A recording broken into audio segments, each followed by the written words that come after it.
It was the wide receiver draft in round 1. 6 of them in the top 20. London went 8. Wilson, Olave, Williams go 10, 11, and 12. Dotson 16. Traylon Burks 18. You also had A.J. Brown getting traded. Marquise Brown getting traded. So if the Browns had stayed put at 13, they would have had the ability to take Jordan Davis, who was taken at 13, or Traylon Burks. Other than that, you're looking at an edge rusher, something like that. So it's fortunate that the Browns got Amari Cooper, got Deshaun Watson, because if they had stayed at 13, this would look a little different. Yeah, I don't know how many desirable options would have been left if that Deshaun Watson trade hadn't happened. I mean, I'm just looking at the next few picks right afterwards. Jordan Davis, 13, Kyle Hamilton, 14, Kenny Green, 15, Jahan Dotson, 16.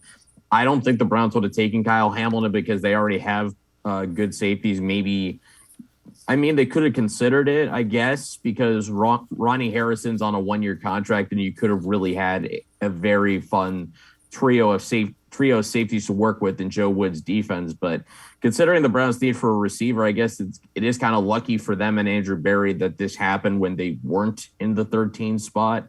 Because, I mean, like you said, if they were at pick 13, those top 4 guys that I've said before were first-round locks. They're all gone. And then all of a sudden, you really have to kind of pivot to somewhere else, or you've had to trade down. So certainly a much less stressful night for Andrew Berry, knowing that he didn't have to worry about that. The Browns didn't have to worry about that because he knew they weren't going to get any of those guys, basically. Dotson and Burks, I thought, had the potential to fall out of the first round. Clearly, they didn't. And I think the Browns are also lucky, basically, the fact that the run stopped after 18, that, George Pickens didn't go, that Sky Moore didn't go, that even John Mechie didn't go. They're lucky it stopped at 6 so that there's at least the potential for a good receiver to fall to them at 44 or in position where they could trade up to get a guy. The interesting thing would have been, had they stayed at 13, does Andrew Berry take Malik Willis? We'll never know.